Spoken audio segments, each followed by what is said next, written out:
कारी मुनि सुब्रतनाथ भगवान की जय। बोलिए परम पूजनीय आर्य का स्वस्ति भूषण माता जी की जय।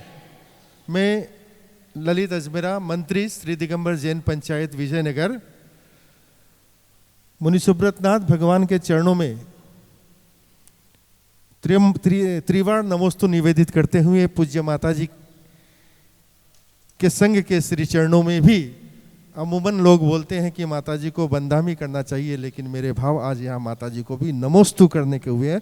मैं माताजी के चरणों में अपना नमोस्तु निवेदित करता हूँ। माताजी, जहाजपुर में मेरा दूसरी बार आना हुआ। ये हमारे अनिल जी बैठे हुए हैं जिन्होंने आज शांति धारा करने का सौभाग्य भी प्राप्त किया। हम दोनों इनके सहयोग से पूरे मंदिर के जीर्णोद्धार का भाव हमने बनाया है। लेकिन आज इस जहाजपुर में और जहाजपुर की अतिशयकारी चमत्कारिक प्रतिमा जी में, इस जंगल में मंगल बनाने का स्वस्ति भूषण माता जी ने जो पुरुषार्थ किया है, मुझे लगता है भारतवर्ष में 2-4 ऐसी विदुषी माताजी हुई होंगी। ज्ञानमती माताजी, सुपर्णमती माताजी का दर्शन करने का या उनसे उनके कार्यों का परिचय मुझसे है, लेकिन निस्वार्थ सेवा भाव से अपनी नारी पद की मर्यादा को धन्य करते हुए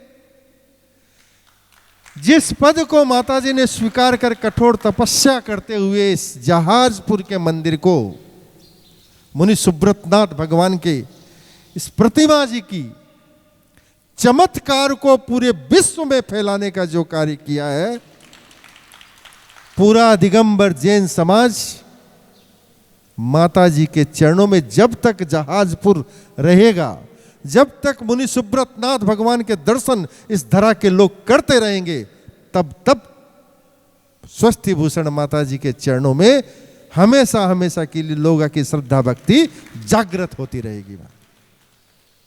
हे माता जी, मैं आपसे निवेदन कर रहा हूं मेरे भाव विवल होकर कि जहाजपुर का विकास तो केवल मात्र आपके आदेश से, आशीर्वाद से स्वतः हो रहा होगा, लेकिन पूर्वांचल की जो धरा, बहुत कम साधु संतों का सानिध्य पूर्वांचल की धरा को प्राप्त होता रहा है, लेकिन निस्वार्थ सेवा भाव से अपने जीवन की निष्कलंकता को जिस प्रकार धवल वस्त्र को धारण किए हुए है, वैसा ही उनका धवल जीवन हो, ऐसी माताजी का चरण अगर पूर्वांचल की धरा पर पड़ जाए तो मुझे लगता है पूर्वांचल के श्रावकों का निर्माण भी, जन्म से तो जैन है लेकिन श्रावकों का निर्माण भी, श्रावकों का जीर्णोद्धार भी पूर्वांचल में प्रारंभ हो जाएगा। हे माता जी, भाई मेरी ऐसी भावना है कि जो मंदिर का निर्माण आप कर रहे होगे तो वो मैं उसमें अपना विचार दूं।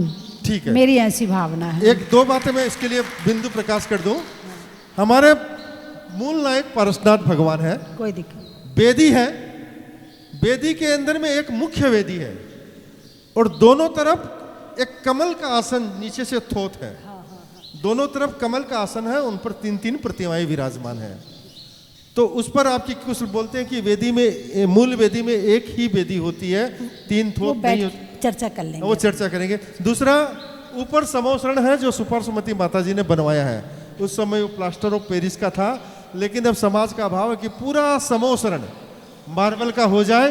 मूल नायक पारसनाथ भगवान पूर्वांचल का सबसे बड़ा मंदिर है हमारे विजयनगर का। आपका केवल और केवल आशीर्वाद चाहिए, और ये आशीर्वाद अगर YouTube में हो जाएगा तो हम लोगों को दिखाएंगे कि हमारे मंदिर के जीर्णोद्धार के लिए एक ऐसी विदुषी यानी का माता जी का हम सभी को आशीर्वाद प्राप्त है, तो हमें स्वतः में ऊर्जा प्राप्त हो जाएगी। मैं विजयनगर जैन समाज के तरफ से आपके चरणों में निवेदित करता हूं कि हमारे मंदिर का जीर्णोद्धार शीघ्र प्रारंभ हो। नाम? मेरा ललित अजमेरा, मैं वहां के समाज का मंत्री हूँ। वहाँ के अध्यक्ष और हमारे ललित अजमेरा जी जो वहाँ के मंत्री हैं, और वहाँ से हमारे और अनिल जी है, अनिल जी जो भाई आए हुए हैं, तो आपकी भावना को देखते हुए मेरे मन में भी ये विचार आया है कि आशीर्वाद तो दूंगी दूंगी, लेकिन आशीर्वाद के साथ जो मैंने यहाँ सीखा है उसका अनुभव भी आपको देना चाहूँगी। वास्तु के हिसाब से, सुंदरता के हिसाब से, कलाकृति के हिसाब से और भगवान की गरिमा के हिसाब से क्या कैसे हो सकता है वो मैं आपको बताना चाहूँगी। ठीक है, अभी बैठ के चर्चा कर लेंगे तो मैं बता दूंगी आपको कैसे करना है ना। बोलिए 24 भगवान की। आज का प्रवचन जो माता जी का मैंने सुना, भेद विज्ञान, अभी बाद में देखो माता जी ने आज का जो प्रवचन मैंने सुना, बहुत कम प्रवचन मुझे ऐसे सुनने का सौभाग्य प्राप्त हुआ है। बड़े बड़े साधु आचार्य पुष्पदन सागर जी, प्रसन्न सागर जी के साथ मेरा अच्छा उनका आशीर्वाद प्राप्त है। बड़े बड़े आचार्यों के साथ मेरा दर्शन करने का सौभाग्य प्राप्त हुआ, उनका आशीर्वाद प्राप्त हुआ। मैं किस माता जी की तारीफ में कसीदे नहीं काट रहा हूँ, उनने मेरी ये प्रवृत्ति है, जो हकीकत है केवल उसी ही बयां कर रहा हूँ। माता जी ने एक पिक्चर के चित्रपट का आधार मानकर जिस तरीके से आज हमें समझाया, पर्दा का चित्र सब कुछ दिखाता है लेकिन उसमें कर्म का बंधन नहीं होता, बिल्कुल पाक साफ रहता है। पिक्चर समाप्त हुई, वो पर्दा सफेद रहता है। लेकिन हमारी आत्मा का जो पर्दा है माता जी आपने इतनी अच्छी तरह से हमें समझाया, सब कुछ देखने के बाद हमारी आत्मा साफ नहीं होती, उसे अट्रैक्ट करती है और न जाने कितने कर्मों का बंधन करके, पाप कर्म का बंधन करके हम अपने जीवन को किस मार्ग में ले जा रहे हैं। माता जी इतने सुंदर तरीके से आज का प्रवचन आपने विश्लेषण किया है। मुझे लगता है जो बड़े बड़े आजकल जो गुरु होते हैं ना, बड़े बड़े गुरु एक एक प्रवचन के नाम में 10-10 लाख 20-20 लाख रुपया ऑडिटोरियम में प्रवचन देते हैं, और हम जैसे बुद्धू लोग 10-10 हजार की टिकटें कटाकर उनका प्रवचन सुनते हैं। माता जी ने आज के इस छोटे से प्रवचन में जीवन की बहुत बड़ी गहराई को आज यहाँ बयां किया है। आपके प्रवचन का चिंतन मनन माता जी हमेशा मेरे मन मस्तिष्क में चलता रहेगा, और ये भगवान से प्रार्थना करता हूँ, आपसे आशीर्वाद चाहूँगा कि पिक्चर देखने के बाद पर्दा जिस तरह धवल रहता है, इस सांसारिक क्रियाओं में लिप्त होने के बाद भी मेरी आत्मा हमेशा जागृत रहे, धवल रहे। इन्हीं आशीर्वाद के साथ अपने वक्तव्य को विराम देता हूं।